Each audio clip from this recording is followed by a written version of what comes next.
And of course it's Bob Njagi and Nicholas. Gentlemen, introduce yourself. What was case Otieno? Asante Bwana CEO. Yes. My name is Bob Njagi. Yes. Bob Michel Njagi. I'm chairperson of the Free Kenya movement. A concerned citizen in this country. Yeah. I'm also a presidential candidate in 2027. But mostly I'm a patriotic Kenyan who fights for the oppressed, who stands up for the rule of law, human rights. I'm a human rights defender. And this is partly why we got into trouble when we crossed over to Uganda. I want to first thank the media, especially KTN Standard Group, for really coming through when we were at our hour of need in terms of publicizing what was happening in Uganda. I also want to thank the young people, the Gen Zs, who took to the Twitter, TikTok, and really created a very strong momentum for our call to be released. So nashukuru sana wapendwa, tunawapenda sana. We continue to fight for good governance, democracy, accountability in government systems, and we are organizing ourselves not only in 2027, but even with these by-elections that are upcoming, whereby we are supporting independent candidates to take over. But we are saying that partly the problem we have in this country is the political infrastructure, the system that we have is not being able to create the kind of leaders that we need to have, and therefore we end up having protests year in and year out due to bad governance. It's about time now we also now moved from protest to power. That's what we're saying. Protest to power. From Very protest interesting. to power. Protest to Nick. Yeah, Nicholas Oyoo. Yes.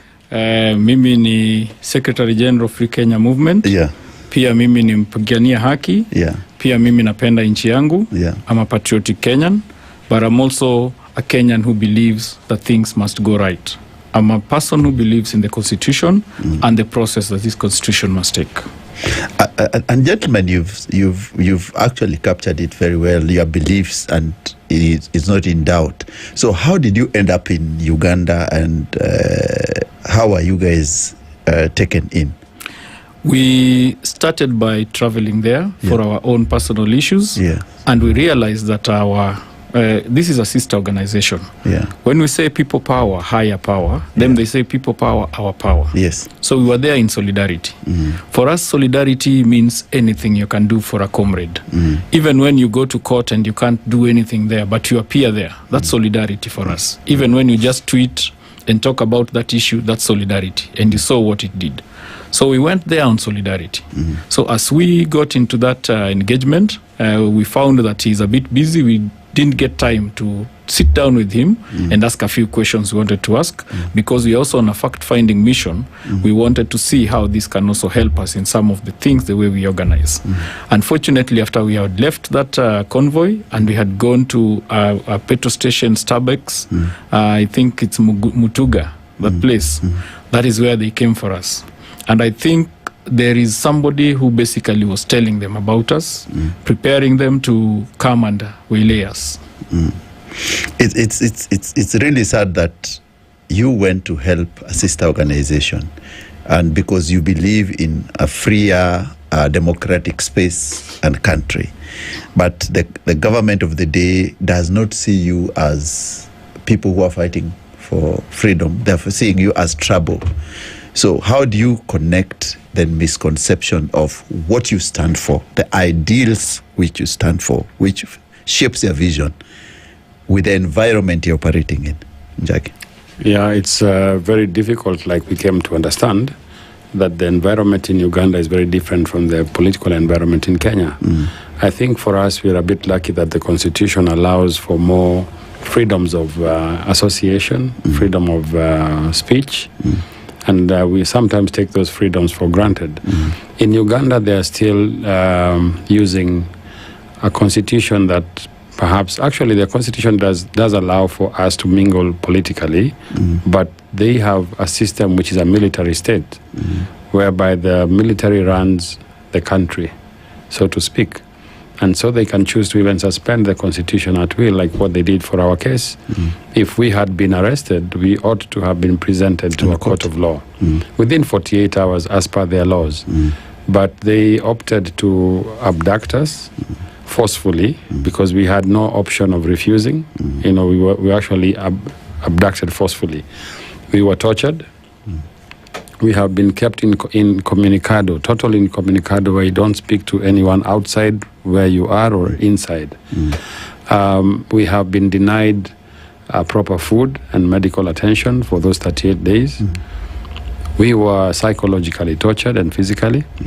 I mean, this goes against all the human rights, laws, either both locally or internationally. And it is a serious diplomatic trick, even for all other Kenyans who want to travel for business or for leisure in Uganda. It means that you can be picked anywhere, you're not safe. And this is actually going against the spirit of the East African community. My passport is an East African passport. I entered into Uganda and I was given a 6 months visa, actually. So we were there legally. And if there was any reason the government felt that they did not want us in their country, it's their right to deny us the visa, instead of allowing you to travel and then abducting you in the process while you're undergoing your day-to-day activities. We meant no harm to Uganda. We were not going there to start protest or to incite them, no.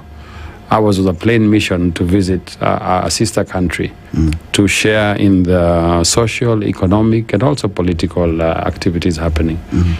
Going forward, I think the timing perhaps was a bit sensitive because they are having elections in a few days' time, on the 26th. Yeah, so that's in a month's time.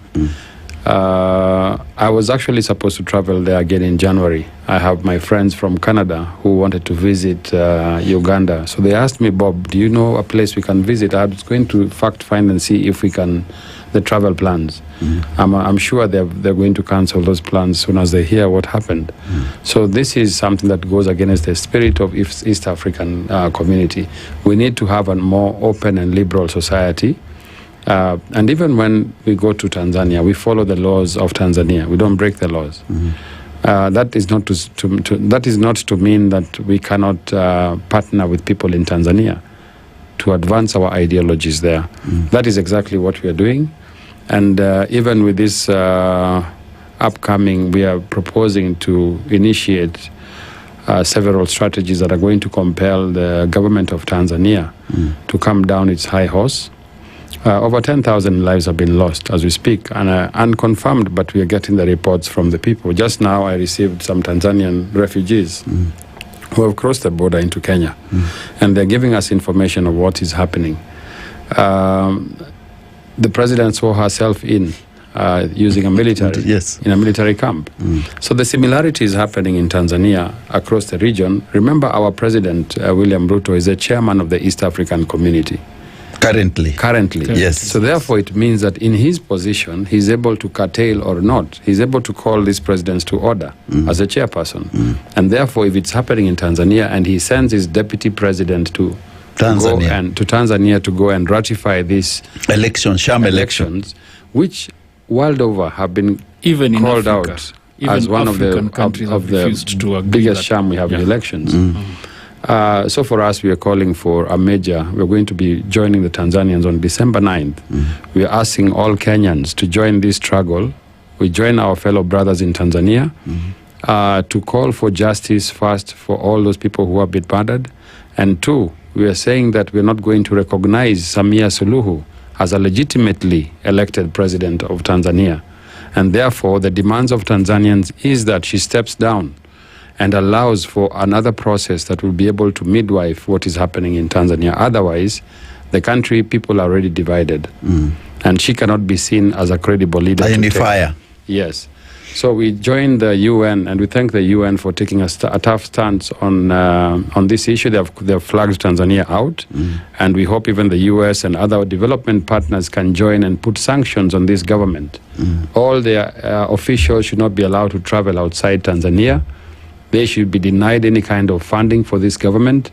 And we are demanding the Kenyan parliament to actually we're going to put a petition to close down the Tanzanian embassy in Kenya until this matter is resolved. And you've captured it very well.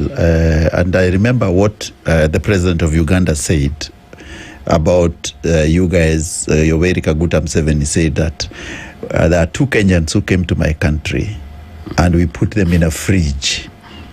So maybe what Kenyans didn't understand, and you've captured very well the Tanzanian quagmire. What is this fridge Yoweri Kaguta Museveni, the president, was talking about? He put you guys. This fridge is a metaphorical thing. Yeah. He's talking about. Yeah. It's when you are a person who lives in freedom, you believe in freedom, you are called Free Kenya, by the way, being put in a place that is a cage, that's a fridge. So really what he was telling, chambers, basically.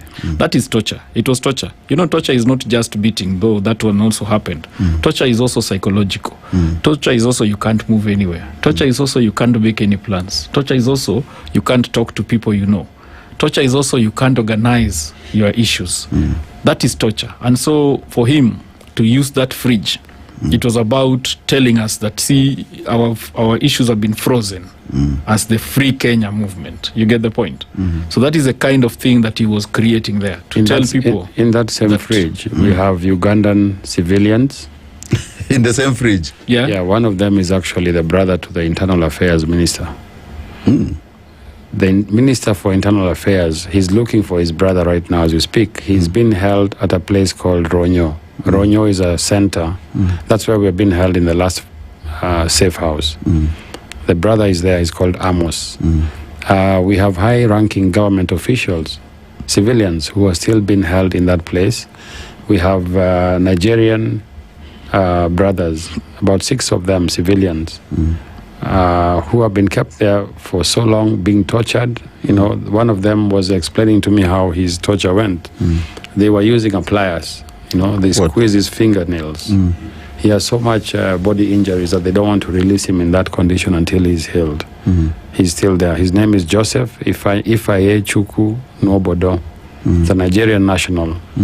I hope the embassy of Nigeria can be more, like what Kenyans at least try to do. Yeah, proactive. Yeah, be proactive in protecting the rights of your citizens. Whether they're innocent or guilty, let that be proven in a court of law, but not in a military base. In that same fridge, we have Nusubuga Sam. We have somebody called John Mary Luchamsi. And I was in the cell with a Nigerian who is called John Alexander Egbo. He was in the same case with what the other one that Bob says. And we know there are many other people. In that fridge, there is 150 Ugandans out there. That fridge. 150 in Ronyo. In fact, some are in freezers. Those ones are in Serakasenyi. In Ronyo is where we have another safe house. Yeah. That one has some Ugandan nationals, and ourselves were there also. So maybe, Bob and Oyoo, what you needed is to paint for us a picture. You are picked at Starbucks. Where did you end first?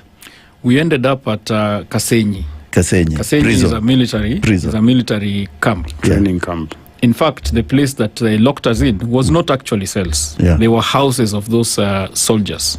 So when they picked us, and I think the Nigerians, because we found out that they came a day before us in that place, those were houses being built for the soldiers. But they decided to lock us in there. So you find that that kind of a thing. You go there, it's a military camp. In the morning, at 4 o'clock, 3 o'clock, 3:30, you start hearing guns and bombs because they are training there. So those are the things that come into your mind every time. There's a soldier who told me that we in the Special Forces have something called a report. Our report is basically if you're given 5 bullets, you must bring back 5 bodies or bring back the 5 bullets. What? That is what he was telling me. Interesting, but also very sad that people can be killed without recourse in that country. And people can be jailed without being told what crime they've committed. All these people who are there, nobody knows their crime. The ones we met, at least. Interesting. So those were from the safe houses. That's when you're taken to Ronyo, to other places. From the Serakasenyi training camp, we spent 23 days there. And we were moved from that camp now to a safe house. The purpose of moving us was because I think word had gotten out that there are civilians in the military camp. So they had to move the civilians out quickly before investigations were commenced. Commenced. And we were taken to a safe house where we stayed for another 14 days. before our release. And that happened at 6 o'clock in the morning. Now, the thing is this, you're moving out, you don't know where you're going. You don't know, there are 3 destinations here. You could be getting released. You could be going to be killed. Transfer. Yes. But there is a kutumwa kwa Mungu. Yes. So now you're in a situation here, you are not sure what your feelings are going to be. When they came for me, they got me in the last sleep where you are almost waking up. And I hear my name, Oyoo, and about 5-6 people get into the cell. The cell is a small place. So it's very traumatizing, first of all. And then they pick me up. I was not in my shirt. We have those same clothes for 38 days. So I'm washing it sometimes. I put it there. I sleep without it. So I'm wearing it so that I had to wear it. They had to remove the handcuffs for me to wear it. And then after I've worn it, I told them that I want to use our latrine. Our latrine is a small 5-liter jerry can. Yes. Yeah, that is cut at the top there. So they told me, no, this is not the time for that. So I'm like, wow. Does that mean that it's over?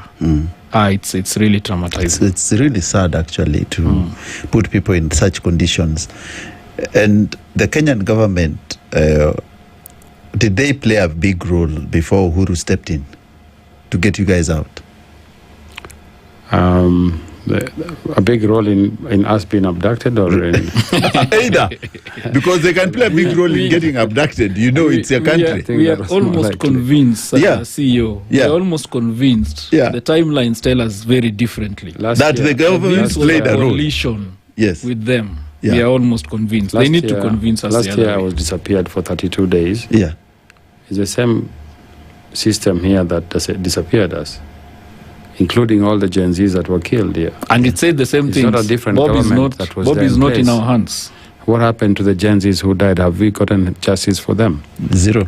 The people who were abducted until today. And you had the president say he doesn't regret it. So what is happening in Uganda and Kenya and Tanzania, these are governments that are colluding and conspiring against their own people. And they are monitoring and looking at activists like ourselves, Boniface Mwangi and others, then targeting us, charging activists with crimes of treason, flimsy charges in court. Like in Uganda, they have so many young people who are arrested just for participating in a rally.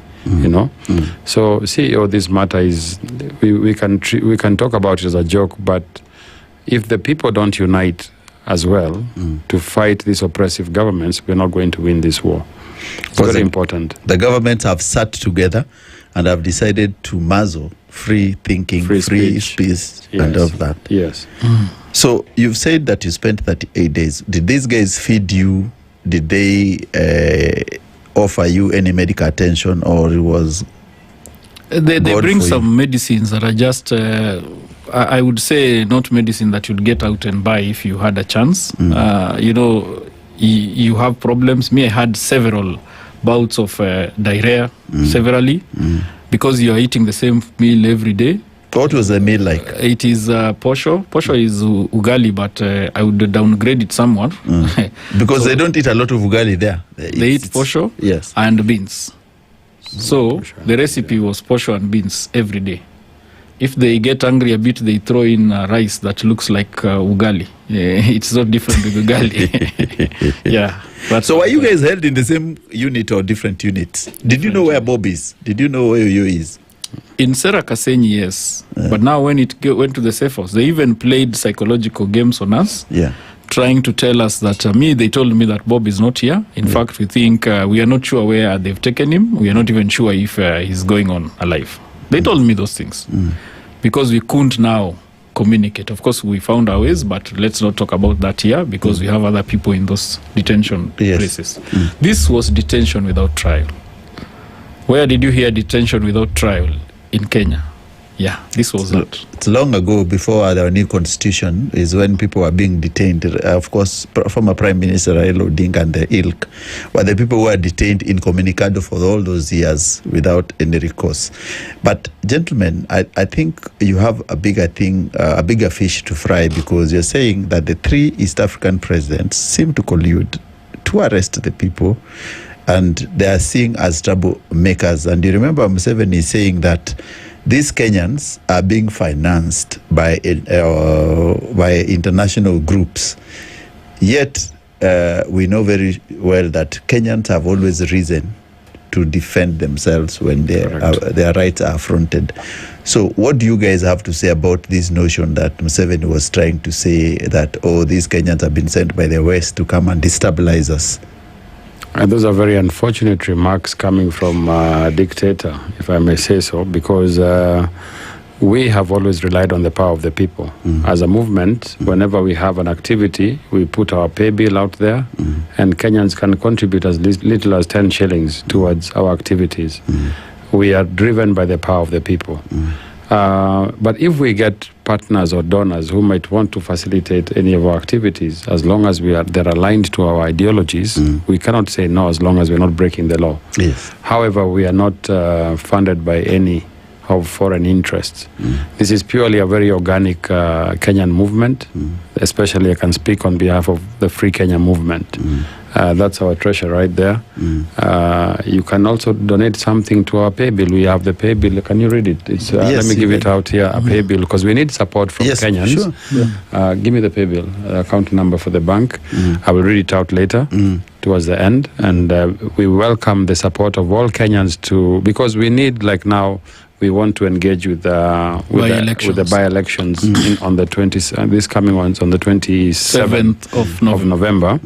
We are supporting candidates across the country that represent the ideology which we stand for. And these are mostly the independent candidates. We'll need to travel to the communities to tell them about the kind of change we want to have. So any support towards advancing this. We have victims.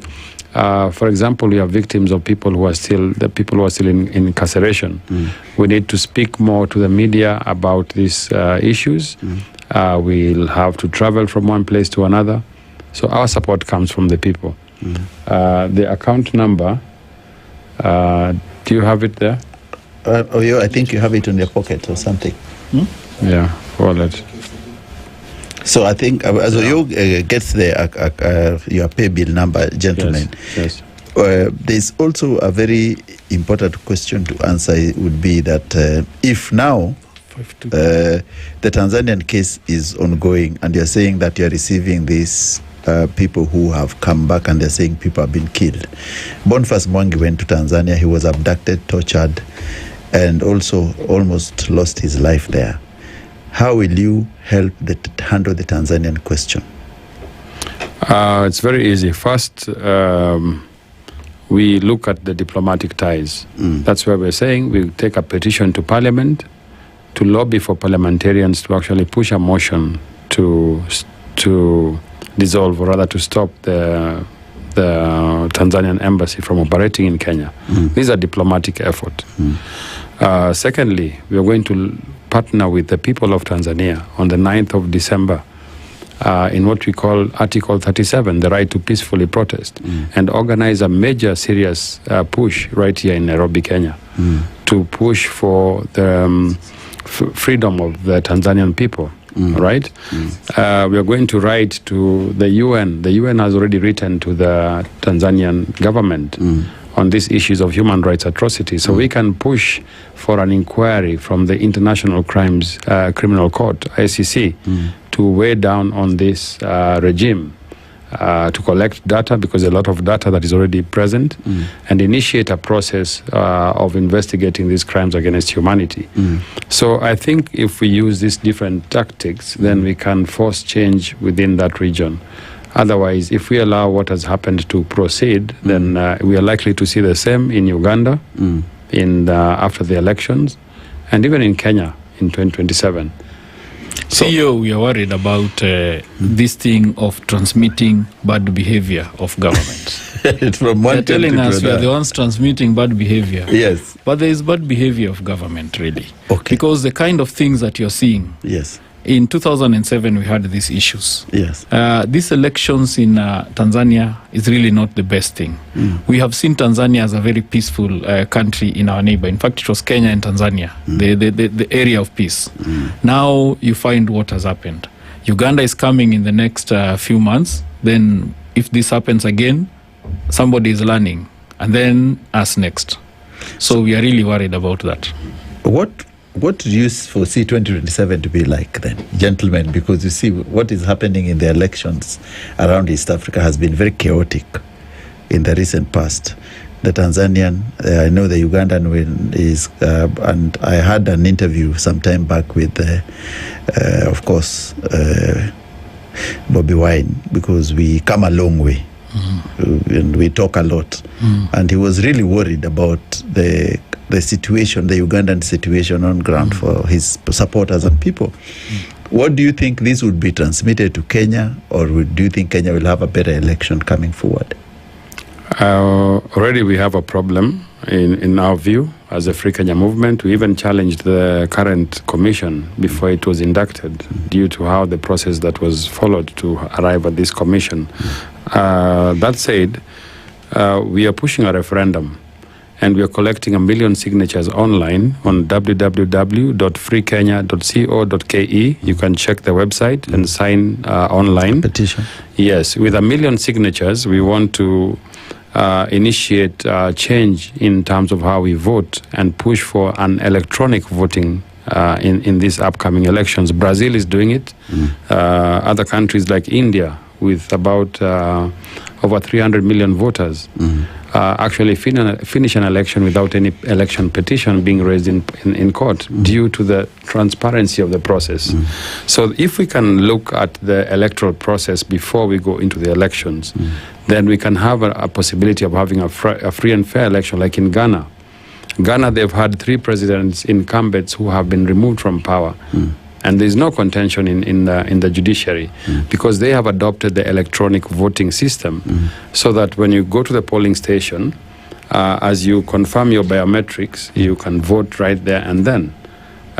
It's very difficult to steal an electronic voting because even if you rig the election, it will be seen how many votes you have stolen.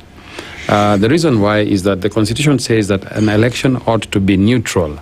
And there is no election observer who is neutral, including the chairman of IBC. Never. At the end of the day, he has a vote and he's going to choose a president. So the neutrality of the election can only be done through an electronic voting system. And that is already provided for in the Constitution. What we need to do is under Article 257, enable it through a referendum. So one of the things we are proposing as a Free Kenya movement is to convince Kenyans to join us and give us your signatures, including yourself, CEO, before we leave here. I'll take your signature and solo. And solo, eh? So we'll be having only 900,000 left. If we go this direction, this is a peaceful process towards sanitizing our electoral process.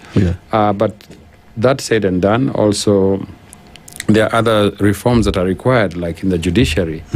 Okay, we need to do some judicial reforms to affirm the independence of the courts. We have IPOA, we have seen where it's failing. It's an independent commission that cannot prosecute crimes against the police. Why? Because they have no prosecutorial powers, they have no funding. These are issues that can only be resolved through a referendum because it touches on independent commissions. And the law provides that that can only happen through Article 257, through a referendum, either by a parliamentary initiative or a popular initiative. So we are pushing for a popular initiative, and hopefully in the year 2026, if we can get 1 million signatures within a month, by January we can have a referendum that addresses many of these issues. Protesting alone is not an end, but a means to an end. After the protest, then we have the boardroom meetings, and that's why we're saying let's call Kenyans to a people's dialogue through a referendum, probably by the beginning of next year. Then through that, we can sanitize the elections, we can sanitize the systems and structures of governance, which we have a problem with, and we can have a better country. Right? Actually, CEO, we are using Article 257.3, which is a general question. So that general question means that anybody, as long as you meet the parameters that we are for, then you can bring your issues also. And that is what you are saying. That is what is calling the meeting that you are going to have, so that people can also contribute issues. And we need to ensure this country does not go backwards, because we've moved with the 2010 constitution, but we now need to take it further. And that is what we are looking at. We are looking at bringing the people into the constitutional engagement in this country. Because constitutionalism. Yes, because you see, CEO, none of you and me were in that room in Naivasha. Of course. Those people who were there were members of parliament, and some of those people who were aligned to that constitutional process. So the people were outside. We were brought a constitution, but you realize that if you talk about public participation, you don't even have a framework of it. If you go to parliament, they create something that doesn't work. If you look at a situation that we had in the recall issue, you find that the recall cannot work. The recall cannot work. They tried to recall Aisha Juma, couldn't work. even Passaris the other day. Didn't work. So we told people, when we were going against IBC, people told us that we need an opportunity to do recalls. But it doesn't work. It doesn't work. So we are telling people, it is time you come out, get into the boardroom of this country. Go back where you belong, in the boardroom of this country, in the leadership of this country. You lead the leaders. It is the people that must lead the leaders. Just to interject kindly before I forget, Yeah. our pay bill number for the Free Kenya movement is 663670. That's the business number. And the account number, just put in your name, whether it's CEO, unaweka hapo 10,000, for example. But we are saying, sisi tunasema tunataka wale wa Funding. Yeah, just even 10 bob. Actually, You can get 1 million Kenyans Yes. who can say, let me commit 10 shillings only. Yeah, for You this. have 10 million and we can change this narrative of what is happening in this country. So we just need a bit of support. And this support is very institutional because it goes to our accounts and we have a very accountable system. The Secretary General is here, the Treasurer, the National Coordinator is there of the movement. So don't feel free to know that we are going to account for every penny that we receive You collect, from the people. and CEO, when they say that we collect money from outside, you know, we've really struggled. We get people giving us 10 shillings. We get people giving us 100 shillings. We get people giving us 1,000. That's what we've been doing all through. If they look at our record and the way we have engaged, and even you can go and look at the KCB account, you will see people send us small little donations. So when somebody says that we are puppets of the West, it is actually an insult. It is an insult to Ugandans to say that we Kenyans, the experts of riot, are going to teach them to riot. That is an insult to Ugandans. They have their minds, they have their capability, they are adults there, they have their issues, they have their experiences, same as us. So if somebody thinks that we cannot think, then that is very unfortunate. It's unfortunate because, of course, and let me read for you what's happening in Tanzania. Then I want you guys to weigh in. And it's part of the things we are saying. Politicians in Tanzania are a shock of hundreds of young protesters who are massacred. Hundreds inside the AFP news agency are too afraid to speak as tiny cabo headliners surround the president. Gruesome images of Tanzanians have flooded the internet and triggered wild protests. So they are saying that hundreds of Kenyans are also in this mix, and Kenyans have never retaliated in Uganda, in Tanzanian case, for example, by chasing Ugandans and Tanzanians. And you know there are many young Tanzanians in Kenya. Yet Tanzanians are chasing, the ministries are chasing Kenyans. How do we react to such incidents? I want to say this on that. Yeah. We as Free Kenya movement are supporting a Pan-African agenda where we want the whole region to integrate economically, politically, and socially. So we should not look as Tanzanians as our enemies. It is the state of Tanzania, the government, that is killing people, not the people of Tanzania killing Kenyans. So let's not make this a Kenyan versus Tanzanian thing. We shall be actually getting into that narrative which they want to divide us again to continue ruling over us. So we are saying to our Tanzanian brothers in Kenya, feel safe. Actually, I have a Tanzanian son. The mother is Tanzanian. Huh? Yes. It's called Daniel. The mother is from TZ. I'm the father. So what happens to my kid? Okay. So it's very close home. We cannot separate Kenyans from Tanzanians. We are one people. In fact, communities in Busia, there is Busia people in Uganda, Busia people in Uganda, and they're the same tribe. It's the colonial people who came up with these boundaries so that they can divide the people and rule us. So we should not join that narrative of these are Kenyans, these are Tanzanians. We are all Africans, all right? Any injustice in Tanzania is an injustice to Kenyans. So we are going to fight for Tanzanians, our brothers, including those Kenyans who have been killed there on the 9th of December. Take that note. hata hiyo siku hata wewe kazi ya mtafika. Utengeneze poster. See, the issues here, yes. We have a lot of, my shopkeeper, the closest to my place, is a Tanzanian. We have a lot of them here, and we welcome them. We work together. We don't ask any questions. It is the same thing across board. I think governments using things like the Chan, the way the Chan happened. Do you know the politics of the Chan?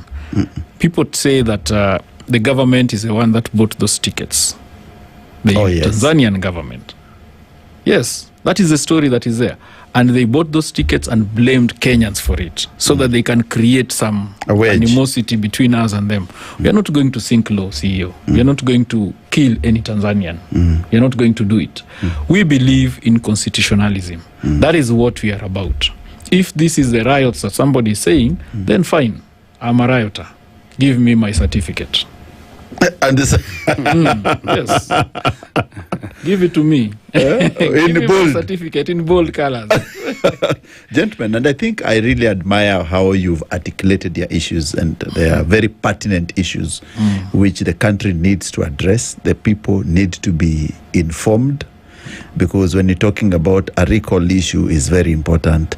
There are issues Njagi also you raised about the police and the prosecution, and which does not tally, and of course the IEBC and electoral voting.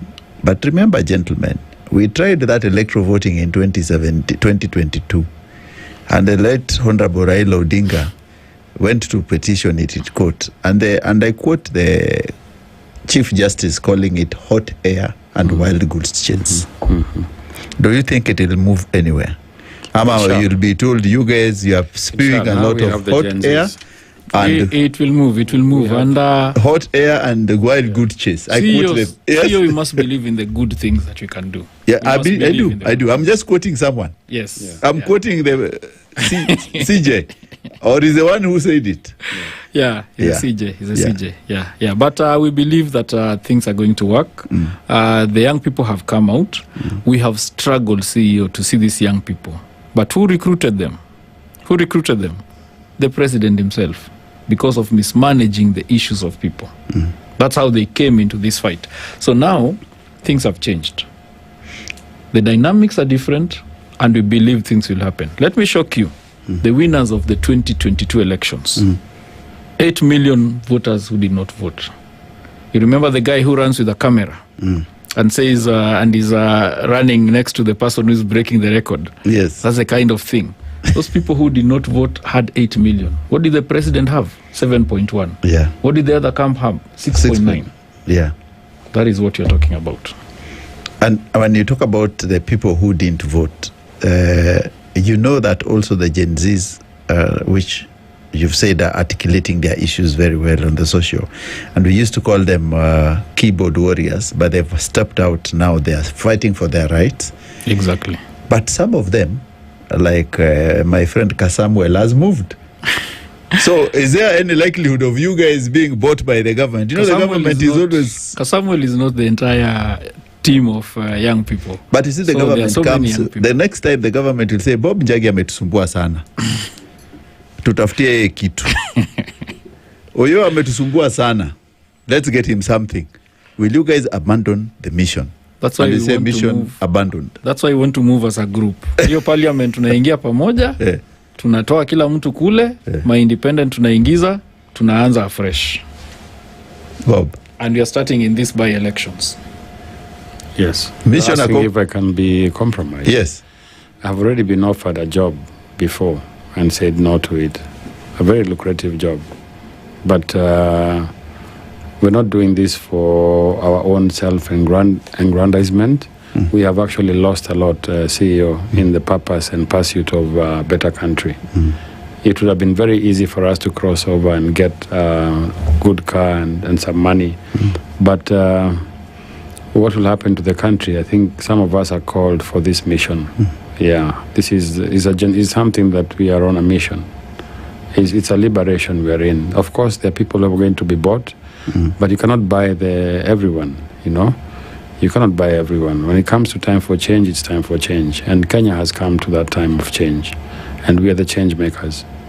And you've said you're the change makers, and as change makers, remember that there's price to pay. Are you ready for the ultimate prize? I think this is my second time to be abducted. Yeah, he's a serial defender. I mean, the others who have been not offender. others have given up their lives. Didan Kimathi, you know, they sacrificed a lot for what we are having, this freedom of speech that we are talking with you. Remember, the white people had taken over this country. Had the first liberator said, we are afraid to do, we'll not be independent today. We had the second liberation where you had the likes of Bildad Kagia, Njoya, the Raila Odingas, Gatobu Manyara. They paid a price for us to get multi-party democracy. We are the leaders of this revolution. And we're not going backwards until we make sure we deliver the third and final liberation, which is both economic, political, and social in nature. And that is coming very soon, CEO. Okay. Yeah. Also, we are saying that the third liberation is for this generation to make sure that we reach the epitome of what we need to do. But also, gentlemen, remember that you're going against a very sly president, very clever person as well, and he can put a lot of roadblocks on the way. And how are you intending, like Njagi, you're going to run for presidency? How have you organized yourself? We are organizing under the Free Kenya movement, but we have just agreed to come together with similar movements this afternoon, which are all pushing towards the same direction under the People Power movement as our umbrella. We are coming out as the alternative government. We'll have a political system that will have all the elective seats we have today, from president down to MCA. We're working with organizations that have a similar belief, whether they are from the social justice movement, where they're from the civil society, where you have religious organizations that are not in politics but support a new alternative. We're reaching out to them. We have the trade unionists, the lobby groups, like the nurses associations and all that. We've been working with them very closely. So we are also proposing what we're calling a people's governments, which is now a structure of the people to use Article 1, that is direct representation, as an alternative structure of government, which is actually anchored in the referendum that we have. But even without the referendum happening, within the first 100 days into power, we'll be able to come up with that system that will entirely deal with the issue of corruption in governance. If you want to fight corruption in government, just put the people whom own the taxes to watch over their resources. There will be no corruption. And that system, we have built it, we have developed it. It is in our website. It's called the People's Government. It's been practiced in Makueni County under Governor Kivuda Kibwana. And through that system, the people of Makueni were able to interact with governance. And that's why you could see Makueni County was one of the leading counties for the last 10 years or so. It got to a point whereby when the MCAs wanted to impeach the governor, the people's governments mobilized signatures to disband the entire county. That is an awakening of the people. That's what we want to get this country to reach, where the people themselves can manage their own affairs. Yes. And maybe, how do you see this reawakening of Kenyans? And you can see the young people are very clever. They understand their rights. Yes. What does the future hold? Very bright. For them? Very bright. The future is brightest here in Kenya. I can tell you that for a fact. For any young person, this is a place to be for the next 50 years. Yeah, we just need to deal with this system. Once we get that system out and all with it, that's a revolution in its own. Then we start a new Kenya. A new Kenya that promises jobs for the people, for the young people. How do we get these jobs? Our biggest concern for the youth is unemployment. If we start just producing what we consume, we solve the issue of joblessness. From your shoes to your clothes, we start manufacturing locally. We just need a change of policy to create those millions of jobs and opportunities for people to thrive. We're looking at land as a factor of production. How do we change the land policy in this country so that there's better usage of land and our minerals? Like in Burkina Faso right now, within 2 years, Ibrahim Traore has managed to clear the national debt. How has he done it? He has leveraged on the minerals within his country to get more value, process those minerals at source, and therefore have more income into the country that can build schools, roads, and everything. It's not rocket science. That's something we can do even 10 times better than Burkina Faso. Of course. But unless we have a revolutionary change of mindset in terms of leadership and governance, if we go the normal way we are going of these guys versus those guys, we'll just remove Tom and replace him with Peter. But not making any difference. And see here, this is the generation that went through the free education. This is a generation that people have studied, have understood issues. That's why you are seeing that they are awakened. The person who brought them back into this fight, it started at a point when they started in 2023 to collect taxes from things that were online. And so the young people started to pay attention. And when they paid attention, look at what they did. So that is what you're going to say. The only thing that you're saying is that we need to move to go to them and to explain to them our issues. Once we get that point to explain to them, you believe me, it will happen. And you've talked about the young people and the change and a revolution, which is, and I want to quote a gentleman known as Jill Scott Heron. He says, "A revolution shall not be televised." And if we are saying that this revolution is in place, how do we make sure that the youth benefit from the better land use, the taxes, and change of policy? And how do we place youth at the center of it? Actually, we have in that issue that we are talking about, changing the constitution, we have a representation, change of representation that we have proposed. It is going to allow the 2/3 gender rule to be dealt with, but also youth and persons with disability elected directly to parliament. So that is one of the things. But also we are going to have an engagement with young people. You know, when you talk about the people in this country, you know who you are saying? 70% of this country is young. So it is those are the people. You're not talking of anyone else. When you say the people, those are the people. And add there people with disability, add there women, and I'm not saying some women, but you know the women I'm not saying. When you say women, there are women who are from a certain group. And I'm not saying those ones. And not the usual mama bogas. Remember, women. Kenya Kwanza Constitution lied to us and told us this government will be for mama bogas, will be for boda boda, and will be for all these guys. And look at the composition of that government. I've never seen a mama mboga and a boda boda. They can't fit. This is an elite game. It was just an elite game. They were playing con game to us. You know, it's something that they discuss in the morning, and at night they come again and start laughing and saying, nilikupiga hiyo, nilikuchapa hiyo. It's a Manu Arsenal game. This is a joke.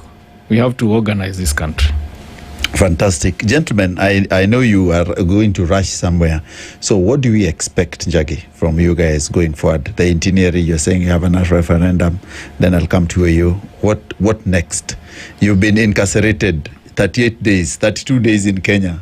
You've lost 71 days of your life fighting for these ideals. Do you still believe in the ideals?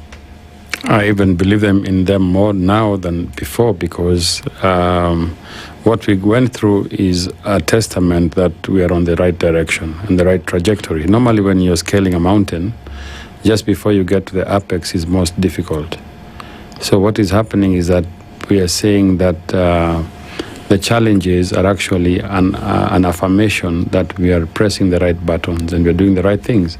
So we should not be discouraged by the challenges, but rather encouraged by them. The good thing is that we have tremendous support, especially from the LSK, organizations like LSK, Defenders Coalition, KHRC, Amnesty. I cannot thank them enough for providing that. And that's the role of the civic society. That's what they should do, is support such cases. But looking at the future, I don't want to be drawn into the politics of one-term and two-term slogans, but I think it's time that we initiated a new narrative beyond the one-term and two-term. Because as we see it, both protagonists of the one-term and two-term are people who have served in government together for so many years, them being on either side. So we are asking Kenyans to join us in this movement, the People Power movement, to offer an alternative way of doing things in the country. And CEO, we have very, very, very educated and very experienced young people who are ready to serve this country. We only ask for their support. Once again, that support can come either through technical support, it can come from prayers, spiritual support, but also financial support should come through our pay bill, which I'll repeat again. Yes. 663-670, that's a business name on pay bill. And then you have the account number, you put your name, whatever, like say your name as the person who's supporting. So through this, I think we'll be able to get the fuel that we need to carry this message across the country. Gentlemen, before Oyoo, you come on, I know we are just going for short news and then we'll break. But there are people who are watching you guys. This Paul CCA from Uganda is saying, watching from Kampala, Uganda. But what happened to those brothers of ours in Uganda has to be highly condemned. What happened to these brothers of ours in Uganda has to be highly condemned by East African countries against dictatorship. Then this Jackie Khadija Soni is saying, kindly pin up that website for signatures, by the way, please. So that goes to the people there. And then I'll check the comments after a short break. Let's go for news. When we come back, we just wind up with Oyoo and what we're going to have. It's Spice Drive. I'm your host, CEO Charles Otieno. Keep listening.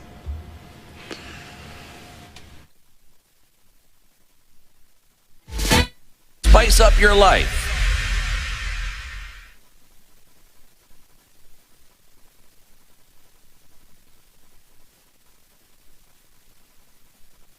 The latest news from around the world. 94.4 Spice FM.